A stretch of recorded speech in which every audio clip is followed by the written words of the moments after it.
பங்குச்சந்தை பகுப்பாய்வில் கூறப்படும் காணொளியை காண வந்த அனைத்து நண்பர்களுக்கும் வணக்கம். பங்குச்சந்தை கூறப்படும் காளைய நிலை கரடியின் மதிப்பு எந்த அளவிற்கு பங்குச்சந்தையில் தனித்துவத்தை ஏற்படுத்தி வருகிறது என்பதை பற்றி நமது காணொளியில் தெளிவாக சொல்கிறோம்.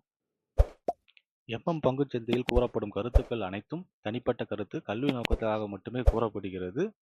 வாங்க காணொளி உள்ள போலாம். வெள்ளிக்கிழமை நிஃப்டி பங்குச்சந்தையுடைய காளையோட நேர்மறை, கரடியோட எதிர்மறை மற்றும் நிலை மதிப்பு பார்ப்பதற்கு முன்பு இன்று பங்குச்சந்தையில் நிலை மதிப்பு எவ்வாறு செயல்பட்டது என்று சொல்லி பார்ப்போம்.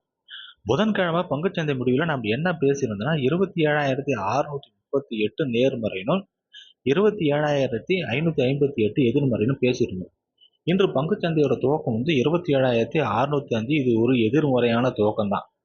இந்த துவக்கம் கிடைச்ச உடனே கரடிகள் எதிர்மறைக்கு கீழே மாதிரி முயற்சி பண்றாங்க. ஆனா காளைகள் அங்க தடுத்து நிறுத்தி எதிர்மறை நேர்முறைக்கு மேல போயிட்டு நேர்முறையிலிருந்து இலக்கு 1 அடைய முயற்சி பண்றாங்க. ஆனா கரடிகள் அங்க தடுத்து நிறுத்தி நேர்முறை எதிர்மறைக்கு கீழே கரடியோட இலக்கு 1 துல்லியமான நிலை 27,508 அடையிறாங்க.